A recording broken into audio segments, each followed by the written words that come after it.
Hi everybody, Ed Berger from the TackleDirect Pro Staff. Do you own a Van Staal reel? Do you? If you don't, you probably should. Here's one thing you've probably never seen before. We're going to share it with you this morning. This is how to convert your baled Van Staal reel to a baleless one. It's a conversion kit, and we're going to show you how to do it step by step. Stay with us.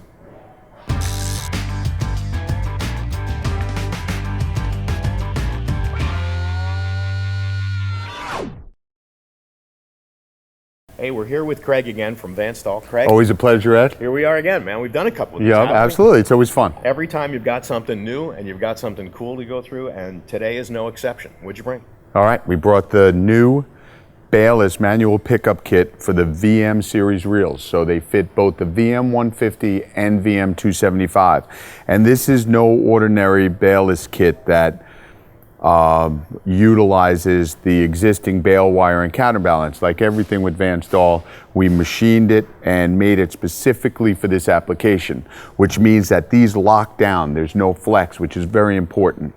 And like Van Staal is known for that manual pickup kit, right, we made that for the VMs that are going to increase your line management, and it's going to be as bulletproof as we can make it. So what we'll do today is walk you through how to do it, because it's a pretty simple process that'll make the VM product line much more versatile. So this is a full conversion kit. This isn't a Band-Aid just to make something happen. Correct. This is, we've machined some parts, and you'll see what's included in this that makes it really unique, and it's going to work out really well. Okay, so first let's go over what's included in the kit. Sure. And then we'll do the step-by-step on how to actually do the conversion.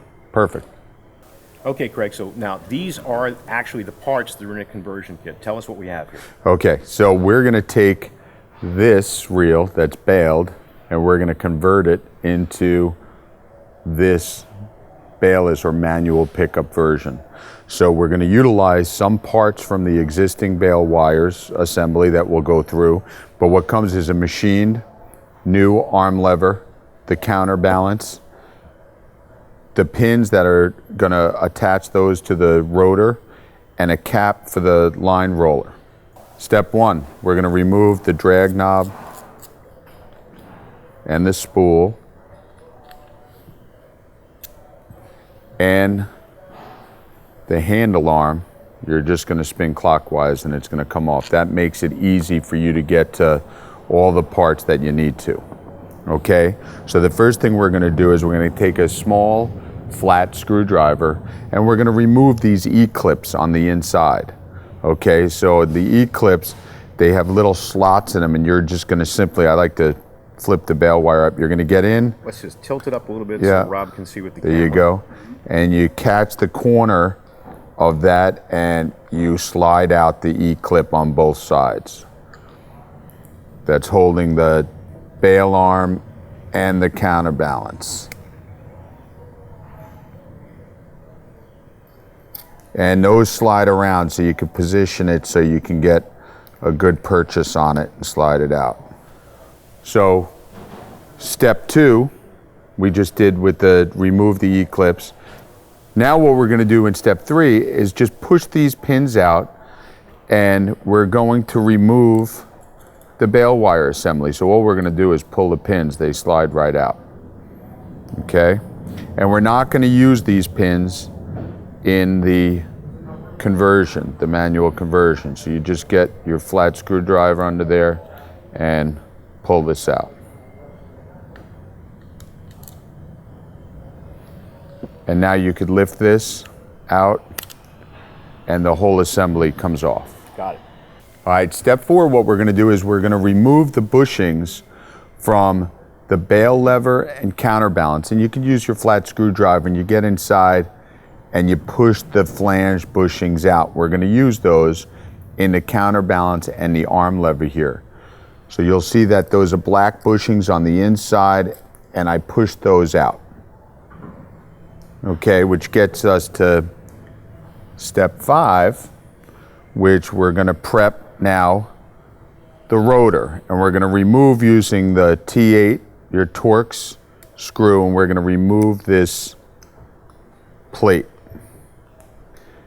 And what we want to do is remove this assembly. So you want to take this plastic piece out, and you want to take the spring and the arm, and we're going to reassemble that right onto it.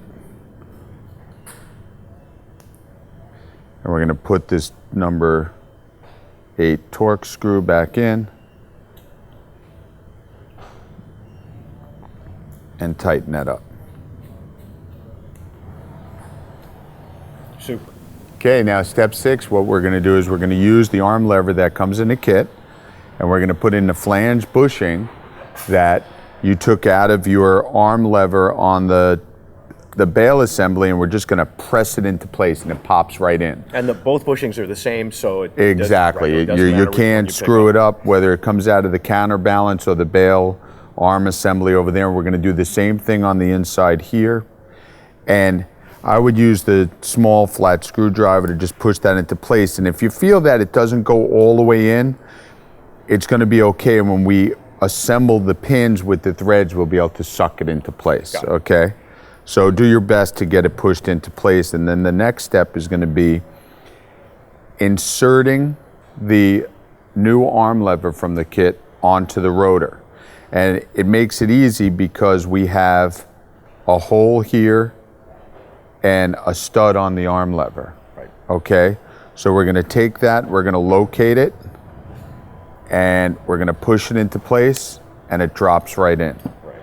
So, okay? So you can see that's pushed into place there, and we're going to take the studs that come with the kit, and we're going to push the stud in from behind.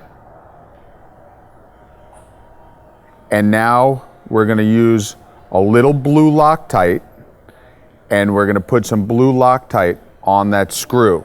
Now, thread compound, it doesn't have to be the Loctite brand, it has to be the blue thread compound that just lets you go in and remove it if you need to, but it'll keep it from backing out. And whenever you use Loctite or any thread compound, you always put it on the threads, not in a hole, so you just touch the very end. And with this, less is more. So all I do is put a little there, and we're going to insert it here, and we're going to get the threads going, and then we'll use the flat screwdriver to tighten it up.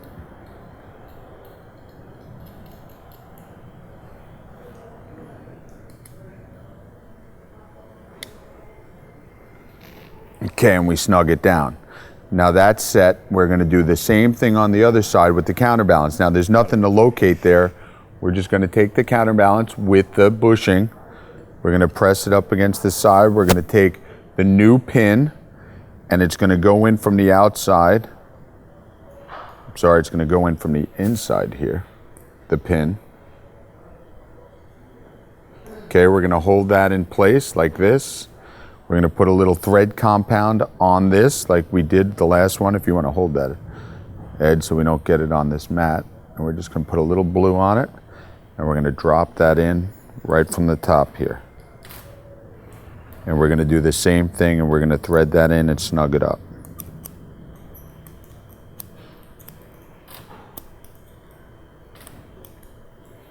And that holds that in place, nice and tight. Okay? All right, now in step 8, we're going to take the bale wire assembly, and we're going to take off the line roller and the bearings that are there, and there's going to be 2 washers we need to get. So you're going to take your number 8 Torx, and you're going to spin the screw out of the back. Okay, we're going to remove this screw, and the washer came out there. Sometimes this washer, this little black washer, won't come out. You got to go find it. It'll be right on the inside. Now I'm going to pull this bale wire assembly off. Okay, there's a Teflon washer we want to get out of the bale arm, and here's the roller and the bearing we're going to need. Okay, so now you can put that away. We don't need that anymore, and I'm going to drop this bearing back into the line roller. Right. And I'm going to use our dental pick, and I'm going to get the Teflon washer out of this arm.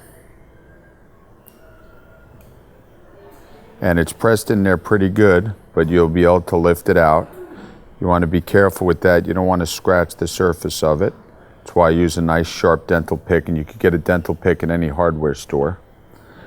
And what I'm going to do with this Teflon washer is I'm going to press it right into the new arm lever. Right. Okay? Now what we're going to do is we're going to insert the roller into the arm lever. And again, does it matter which way it's turned? Yes, It you does. want to have the flat portion, okay, that's not open, up against the Teflon. Then we're going to take this cap that comes in the kit, and it's keyed. So you know when you put it together, it goes through the assembly, and you're going to find, you're going to find the keyed area here that falls into the arm. And I just found it, so it keys in. Right. Okay? Now we're going to hold on to that. And again, with a touch of blue Loctite, we're going to take that. I just push the washer down on it, just put a touch of blue right on the end of the threads. Perfect. We're going to push that through. With the small washer, with the small black washer? Yes. And we'll start that. You just want to make sure this stays in the keyed area here.